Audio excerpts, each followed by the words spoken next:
pretty sure. Most likely, yeah.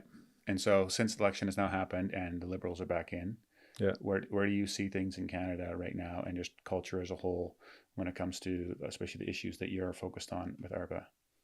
Yeah. So there's a bunch of questions there for sure that you just asked. But where I see the culture and politics, I think that the politics that we have, the politicians that have been elected, especially in the last federal election, they're just a reflection of culture. So it's not necessarily a surprise that we have a liberal government again. Mark Carney's our prime minister. I think that overall, he's taken a much more moderate approach than Justin Trudeau. He doesn't seem like a activist prime minister. He's very open to, how do we build Canada again? How do we approve some of these energy projects that have been talked about?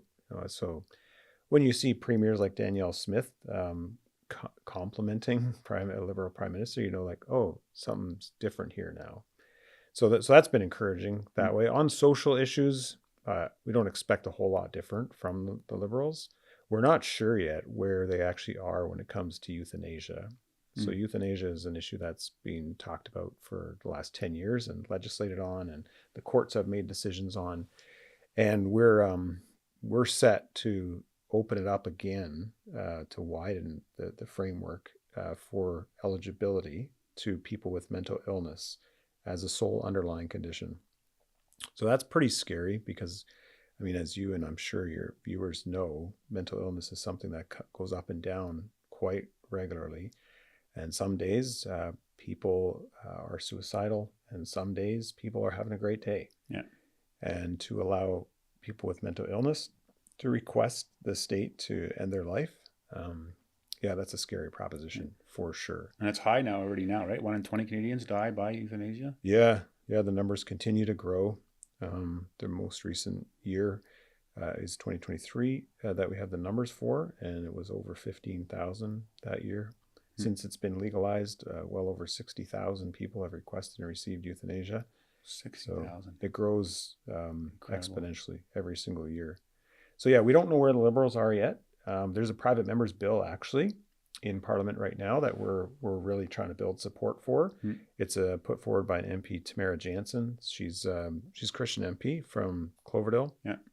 And this bill would actually repeal the sections of the criminal code that are set to kick in March 2027, which will allow euthanasia for people with mental illness. Okay, yeah. So it's not allowed yet. It's not allowed yet, but as of March 2027, it will be. Okay. So her private member's bill amends the criminal code to actually take that out so that it won't anymore.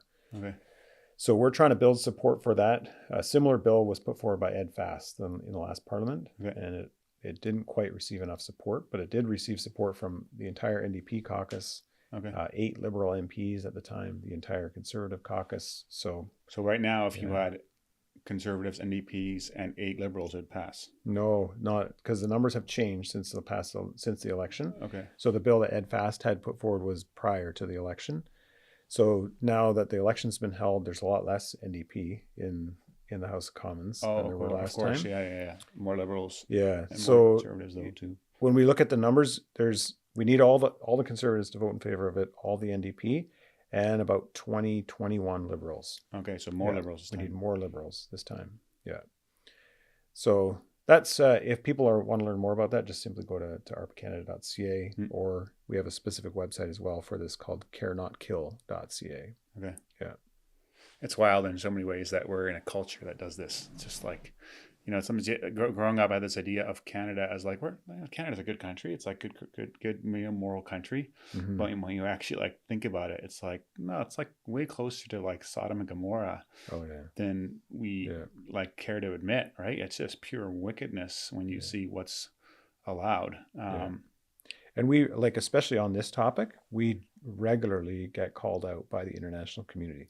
So whether it's the UN, whether it's other countries, other jurisdictions around the world, they look at what Canada's doing when it comes to euthanasia and assisted suicide and don't do what Canada's doing. Like, that is gone so wrong there. Yeah. Hey guys, if you enjoyed that episode and were blessed by it, would you be willing to support the show? That would help a lot in creating more content, improving the quality of the content, putting the production value, getting more guests on, and me being able to spend more time and energy towards it. So if you're interested in doing that, you can click up here and it'll take you to a support page. But you can also subscribe to the podcast by clicking over here and doing that. Thanks again for listening, and I'll catch you on the next one.